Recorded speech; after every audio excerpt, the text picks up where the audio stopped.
You're a bad person, you know that. Aren't you just as bad for listening to what the bad woman says? So, you're okay with Catherine then?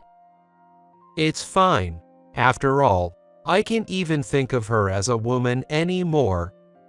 My husband, Alex, and my real sister, Sarah. Certainly, it wasn't their first encounter. As soon as they're alone, is this how it's gonna be? I felt something boiling deep down in my gut. Leaving Alex and Sarah behind, the three of us went to a botanical garden. It was also a great day for a drive. As we entered the highway, my daughter Emily said, "Oh yeah, you know what? What's up?" Mom, I made sure the door was locked. At that moment, probably both Mike and I froze. What Emily was referring to was the entrance to the basement where the two were supposed to be. My name is Catherine, a 35-year-old housewife. Currently living with my husband, Alex, 2 years my senior, and our 8-year-old daughter, Emily. Once I've thought, wouldn't it be nice to have one more child? Ultimately, there were 2 reasons why it ended up being just Emily. One was that I myself couldn't dream of having siblings. I have one sister. Even to an outsider's eyes, it was clear that my parents favored her. I didn't like my parents for favoring my sister, nor did I like myself for hating my sister. That's why I was afraid to give Emily siblings. My sister, Sarah, was cute even from my young sister's perspective since she was little. Brightly colored clothes suited her, and she had large, double-lidded eyes. Her features were deep and well-defined. She was always smiling and good at acting spoiled. On the other hand, I had inner double eyelids. My pitch-black coarse hair made it impossible to do any hairstyle and always made my mother cry. Oh, Catherine's hair is so hard to make cute. I hated my mother's size. The main reason I went to a university in the city and then looked for a job was to get away from my home. Away from my sister and my parents who favored her. But then Sarah came back home. I learned about it from a call from my mom at home. "What's up? That's unusual." Well, Sarah has come back home again. Again? Yes, again. Sarah had been married twice before. The first time was right after she graduated from college.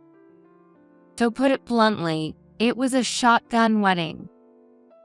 It's now called a blessed marriage, but at that time, Sarah's situation was more of a no other choice kind. Her partner, Sam, was 5 years older than Sarah. They met at a mixer, and the aggressive Sarah pushed and pushed until she got pregnant before finding a job, leading to their marriage. Sam was considered a good match by our parents at the time. His parents also initially thought they were getting a beautiful bride. But it didn't take long for Sarah to show her true colors.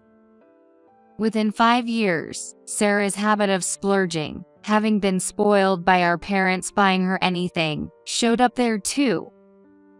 Sam, who had been saving up for their future home, found out she had been dipping into the savings. He could no longer trust Sarah and initiated a divorce. However, since their son, Mike, was still young at the time, the custody went to Sarah. Sam was incredibly frustrated by this. But how come she lasted quite a while with her next husband then? Well, she cheated. My mother's voice sounded weighed down. A year after divorcing Sam, Sarah quickly found her next partner and remarried. Her being in her 20s at the time probably played a big part. A divorced, single mother in her 20s with beauty but a complicated past.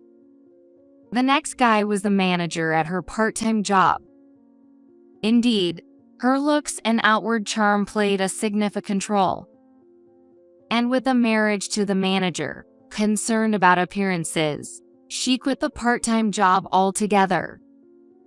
This time, I really told her to cut back on the spending. But you know.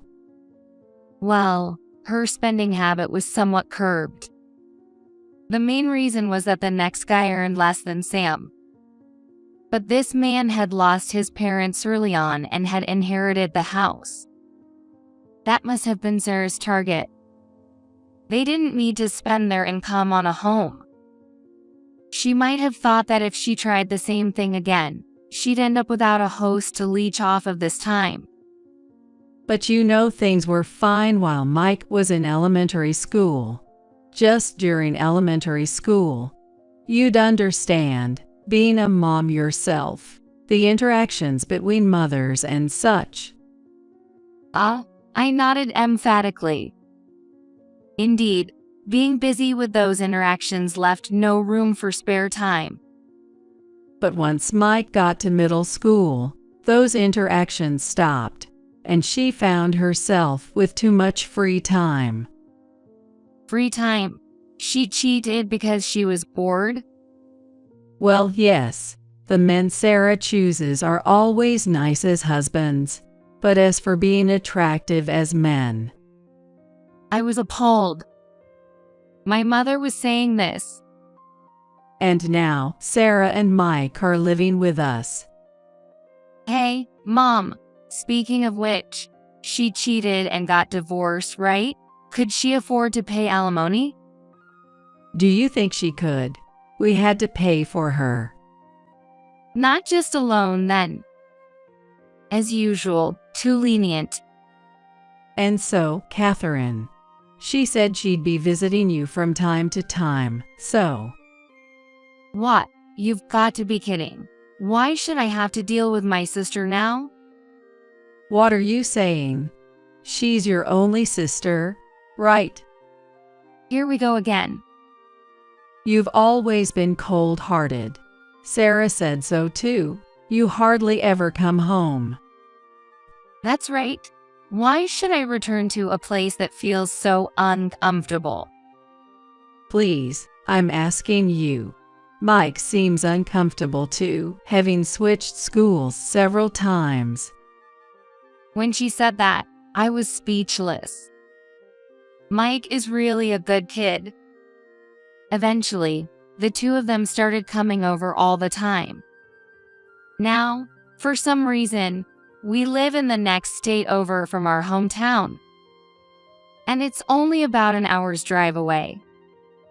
Having Sarah as my sister is the first reason I couldn't dream of having siblings and didn't want more children. The other reason is that ever since having a child, my relationship with my husband has become sexless. It all started with a transfer and a move. Initially, we lived close to the city center after getting married. But around the time we finished dealing with pregnancy and childbirth, sudden transfer orders.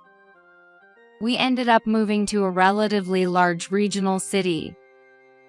That's when Alex suddenly said, Land is cheap here. Let's build a house here. Alex chose the eastern edge of the state. And so, we ended up living an hour's drive away from my parents' house, which is on the western edge of the neighboring state. And the house was a bit unusual. No, it looked like a normal, modern, prefabricated square house on the outside. But Alex had built a basement in this house. I've always wanted a studio. That was news to me. I knew he was knowledgeable about art, having chosen museums for our dates before we were married. But I didn't think he actually painted. Huh? Didn't I mention it? I was in the art club in high school. I would have liked to go to art school if possible. But it seems that even taking the entrance exams for art school, a notorious money pit, was out of the question for Alex's family. This had been a lingering regret for him, and he had always wanted a studio when building his own home. But why basement? We need stable, north-facing light coming from above. As a result, the first floor was elevated to create a semi-basement underneath. The studio was placed where windows allowed for light. Since the studio alone would be too large, I decided to use half of the room right down the stairs as a storage area. In this region we moved to, it's said that a major earthquake will inevitably hit someday. So, it seems normal for homes to be designed for earthquake resistance and to have supplies stocked. Right after moving, I got various supplies ready and stored them. I also use that space for storing outdoor gear I use occasionally and for fruit wines and miso I make as a hobby. The inner door of the studio is solid, lockable from both the inside and outside. Once locked from the inside, it becomes the room of Alex's dream. In contrast, the entrance door to the storage area has only a very simple latch. Since the inner door of the studio is solid, not much importance was placed on the storage door. Alex would retreat to this basement whenever he had free time. Hey, Mom. Dad hasn't played with me much since we moved here. Emily's words left me sighing. It was still okay when it was just built. But gradually, a small refrigerator, extra bed, and a tablet device were brought in, and he would often stay overnight there before a day off, barely coming out except to use the bathroom on the first floor. Hey, why don't you take Emily to the amusement park once in a while? Are you trying to take away my only fun? This is how I refresh, so I can keep up with my daily work. The arguments increased, and our marital life decreased. I lived my days with Emily on the upper floor. Originally, the bedroom had 2 semi-double beds, but often one went unused. I frequently ended up sleeping with Emily. Amidst all this, Sarah started to be dropping by my place more often lately. And she brought Mike along. It's too noisy at our place. Your place is spacious, and Mike can study, right? Saying this, she would leave Mike and go out. Mike quietly did his homework or revisions, or played with Emily, waiting for his mother to return. One day, Sarah noticed our basement. Oh, what's this? That's Alex's studio. Don't go in, or you'll upset him. Even if you're the sister, never. Really? Alex paints? Huh, interesting, she said at the time, and didn't say much more. But that day, Sarah stayed until late in the evening, which was unusual for her. And at dinner, which I made a bit more of, she started. So Alex paints. Oh, yes. It's a bit embarrassing. Not at all. It's a wonderful hobby. Well, my family doesn't really see it that way. Oh dear, but art is often misunderstood by the average person, isn't it? Sarah's sweet words gave me a bad feeling. Landscapes, perhaps. Right now, yes. Landscapes or still lifes. I used to enjoy drawing portraits in high school. Portraits, wow. Sarah's eyes widened. Then, maybe I could be a model. What? You do that, Sarah? I've always wanted someone to paint my portrait. But Sarah, aren't you job hunting right now? Yes, officially. She spends her days driving around under that pretense. What are you talking about? Even if I'm job hunting, I have days off, right? That's right. If it's the weekend, I'm free too. Besides, Catherine, you probably don't know about model fees. Having someone close offer to do it is really a blessing. Ah, So what about our picnic next time? Yes. We had planned to go to the local zoo and botanical garden for a picnic next weekend, for the first time in a while. Then Mike chimed in. Hey, Emily, would you mind if I came along? Mike, are you coming? Yay! I've wanted to visit this zoo and botanical garden for a while. Sarah promptly said, sounds great. So, Catherine, leave Alex to me and in exchange, go ahead and take Mike with you, grinning at me. Ah, this woman has set her sights on my husband. Just like old times. Then, shall we have a little meeting now? Sounds good. And after dinner, the two of them headed down to the basement. The rest of us continued eating, with 2 extra plates of leftovers in front of us. I'm sorry about my mom. Saying that, Mike apologized to me. You don't have to apologize for that, Mike. It's just modeling, after all. Is that so? He gave him a wry smile. Then, after a silent meal, he stood by me to help with the dishes. Thank you. I really appreciate it. No, I'm used to it. Mike took on the task of drying the dishes and putting them away. But even as he did, he seemed like he wanted to say something. What's up? Catherine, actually. He looked at me saying that with a somewhat desperate expression. Is there something you want to tell me? I lowered my voice. Right? He must have chosen to help me here so he could talk without Emily hearing. My mom always lures men like that. You knew, Mike? Yes, because she kicked me out of the house to cheat on someone recently. I felt a chill down my spine. Really? Yes, the dad until recently was really diligent about work and treated me like his real son, but he often worked late into the night. Taking advantage of that, my mom would bring men home she met somewhere. So, I took photos and recorded their voices to tell Dad. Saying that, Mike bit his lip.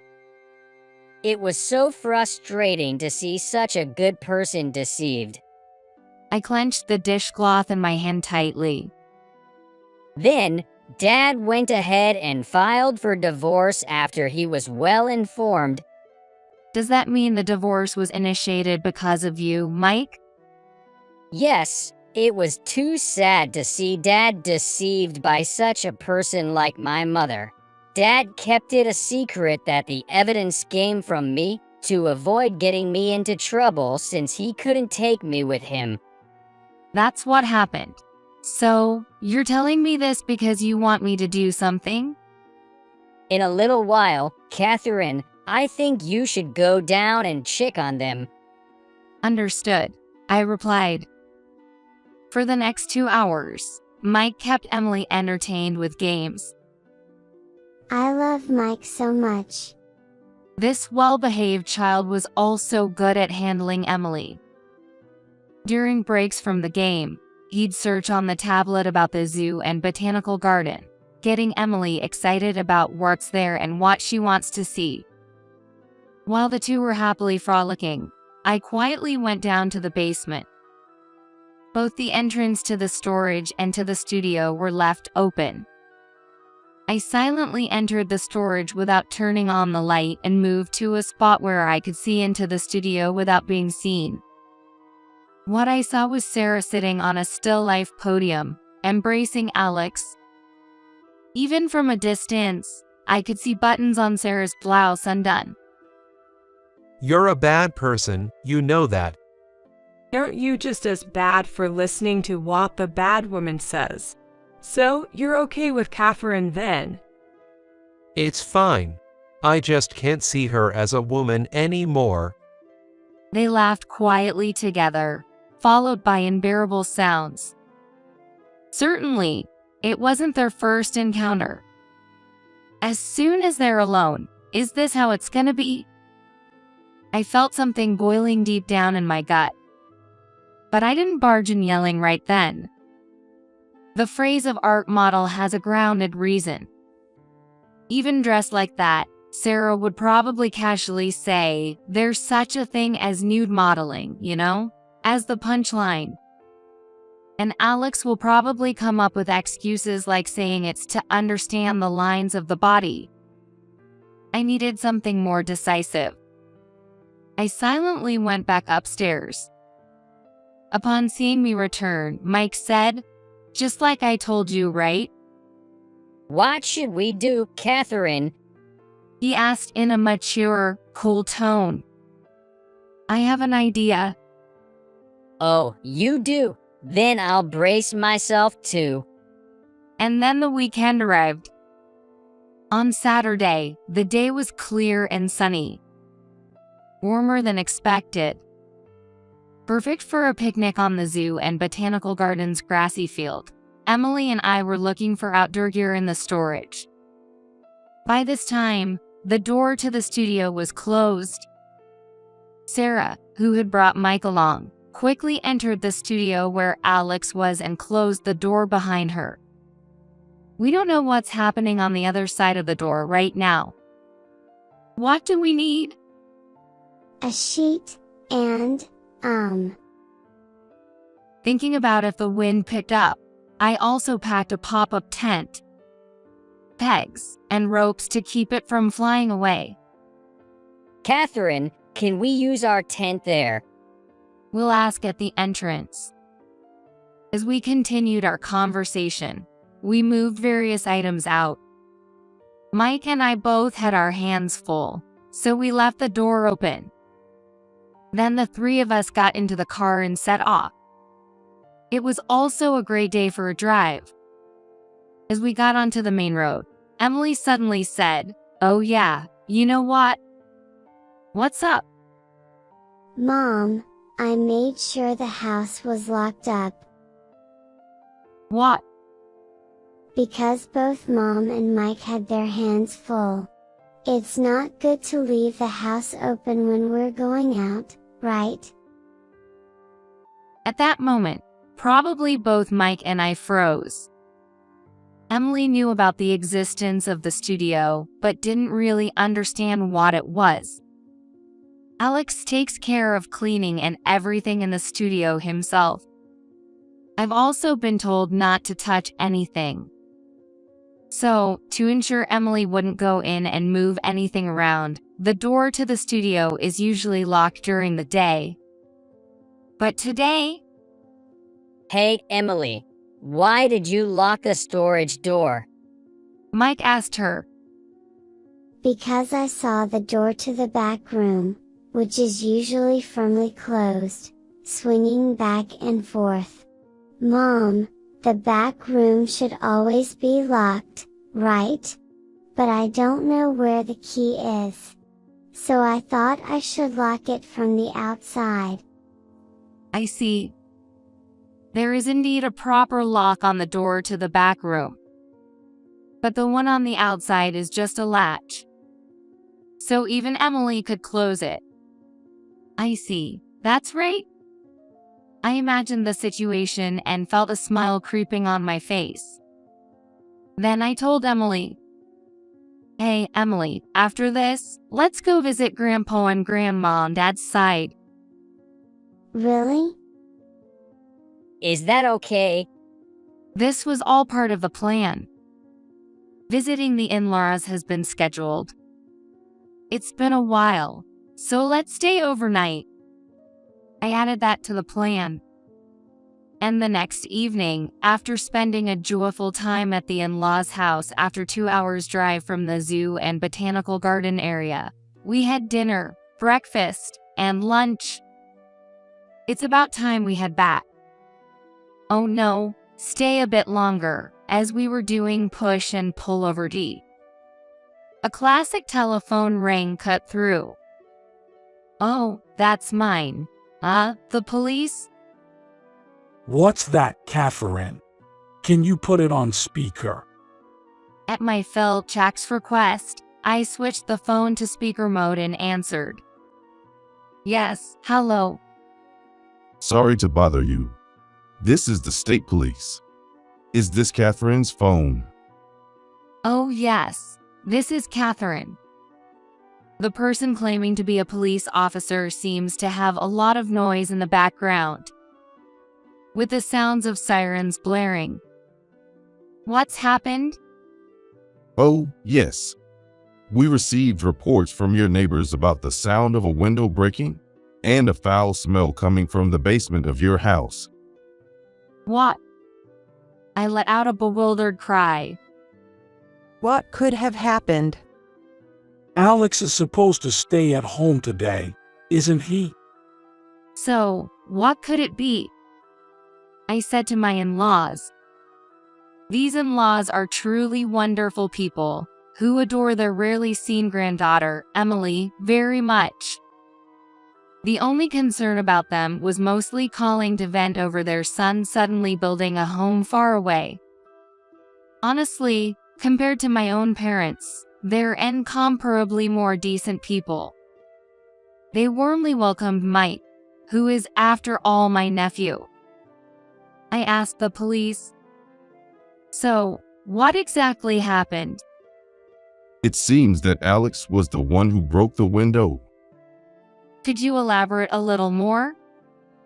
Let me explain chronologically. Then we'll go play games over there. Okay. Sensing the atmosphere, Mike took Emily away from the scene.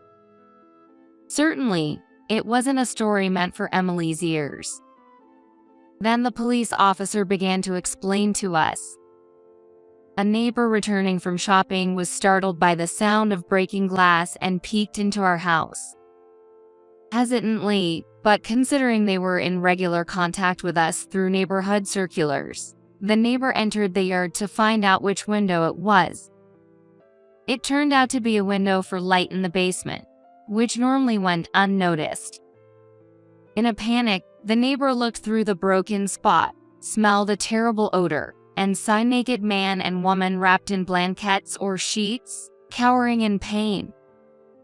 Then, they hurriedly called the police. That naked person turned out to be Alex.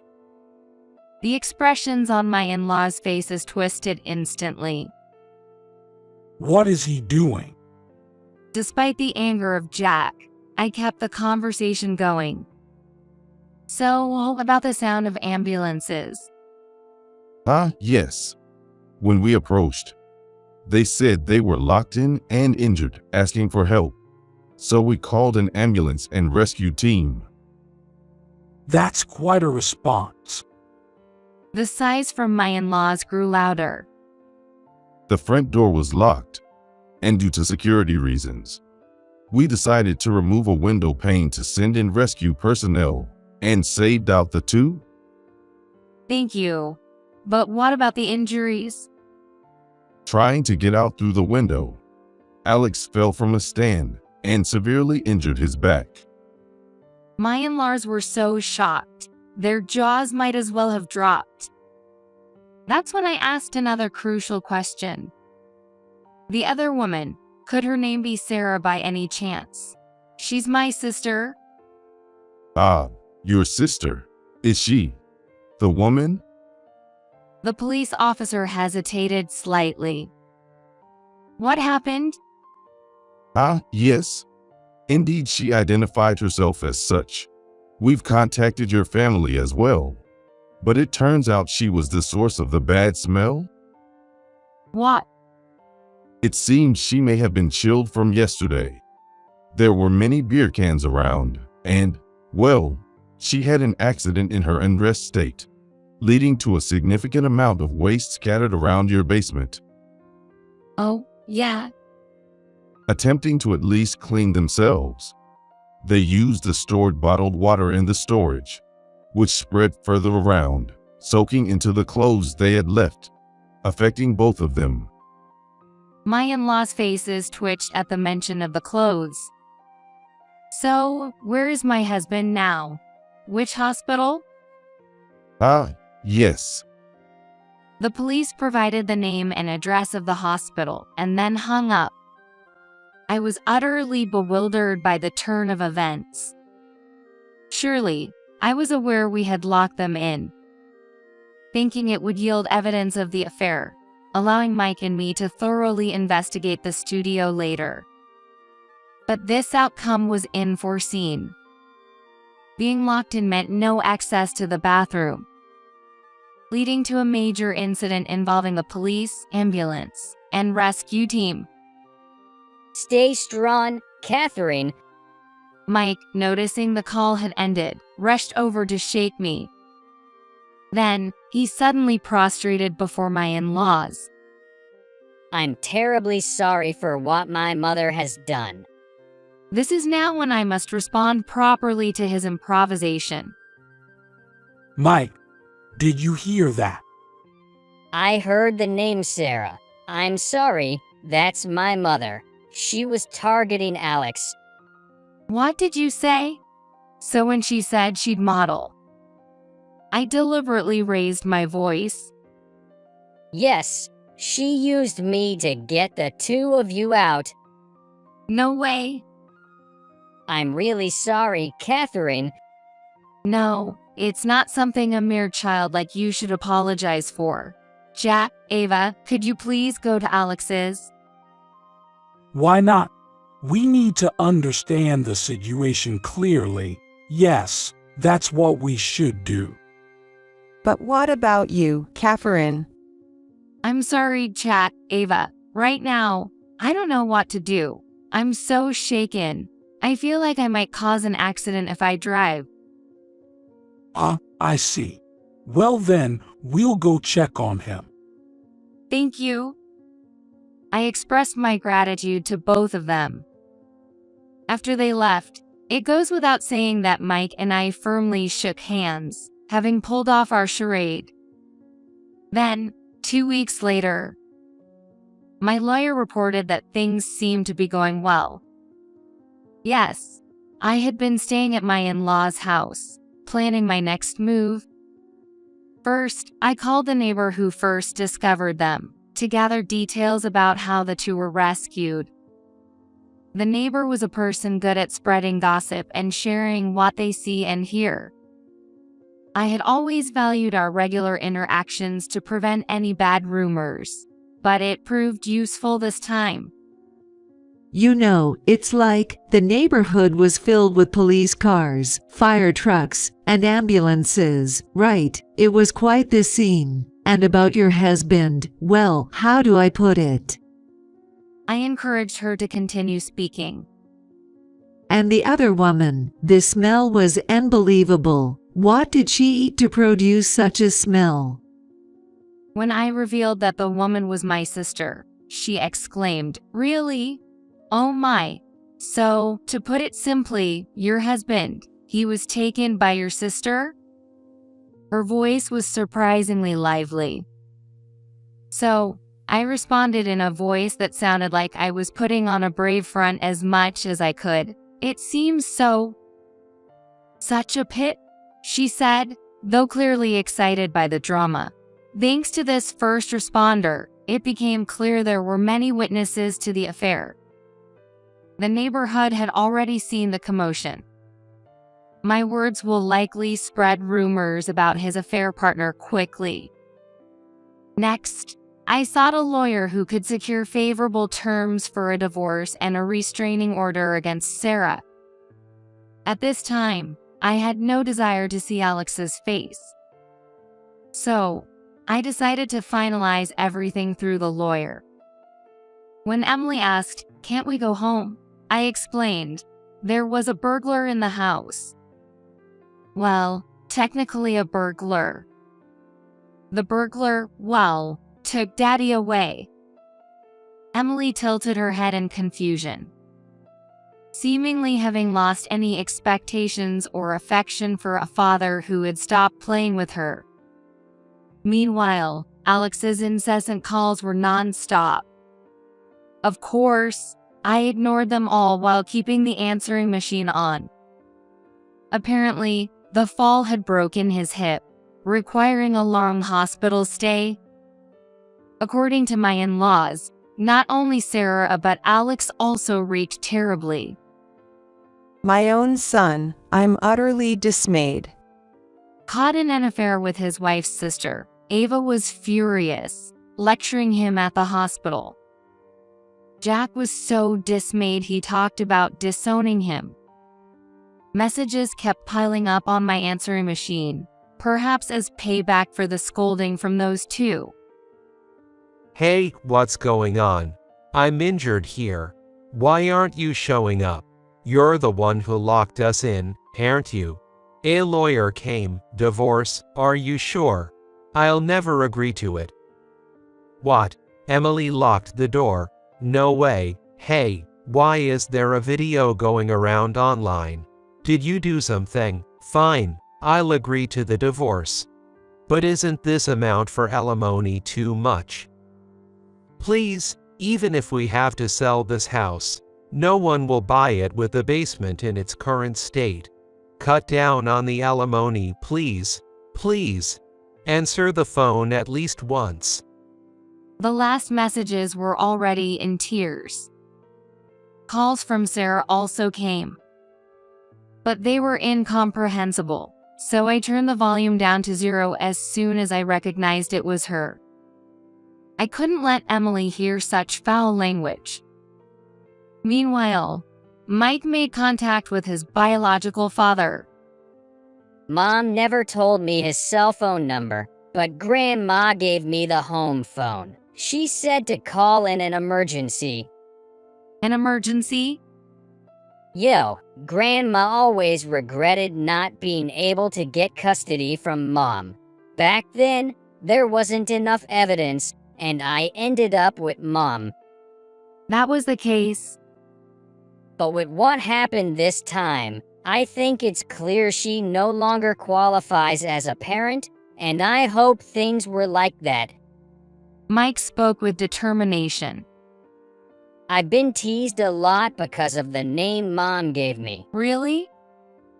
If we both had to be named Mike, I wish they'd at least picked a different spelling for mine. What? Am I a comedian or something? I've switched schools twice, and both times I got the same kind of ribbing. Wow. I couldn't help but sympathize with Mike. His name isn't exactly a fancy name, but it was enough to be teased as a new student. His name used to be famous for basketball, but now he's more of a comedian, I guess. Dad said he was against that name. Just for that, I've always wanted to go with him. I see. So thank you, Catherine, for giving me a chance this time. Oh my, thank you. You know, your mom has always liked taking things that are mine. I see. Mike looked up to the sky. But you know, it's not about things, it's about people. Those who get caught are also at fault. At least, if you have a family, you should resist being lured. If you can't, then that person is no good. So, I continued. We're both rid of something bad, aren't we? After that, my divorce was finalized. I secured custody of Emily, along with property division, alimony, and child support. The dream house was sold to pay for everything, but it was bought at a low price due to the incident and the mess in the basement. That's why I'm saying you're being stupid. Studios or studies are something you make after the kids are gone. Jack left these words, saying I would cut ties with Alex. Ava, exasperated by her son complaining about Emily locking the door, followed her husband's lead. They both still wanted to see their granddaughter. I'm grateful to them and plan to keep in touch. As for Sarah and my parents, they were furious at being sued for alimony. But my lawyer mentioned, by the way, Catherine has completed the disinheritance process. She wants nothing to do with you. If you messes up again, she'll probably get a restraining order against you. Sarah then grabbed a vase and struck my lawyer with it. This led to an assault charge, and Sarah spent a short time behind bars. More alimony, and my parents had to sell their house too. Such is the result of indulgence. Mom, see you later. See you later, Emily. I moved to a more distant place, far from my childhood home and the previous house. Good morning. As I greet upon arriving at work, looking forward to working with you today. My current employer, Sam, replies, yes, it's Mike's father, Sam. I'm now employed as an office worker in his company. A solid business rooted in the community. On days off, Emily begs me to visit Mike, who's back with his father. Sam's family welcomes us too. They're grateful to me giving them a reason for Mike to come back. These people, unlike my parents, are truly kind. At last, I've found peace among good people. From now on, I'm determined to live a bright and happy life for Emily's sake.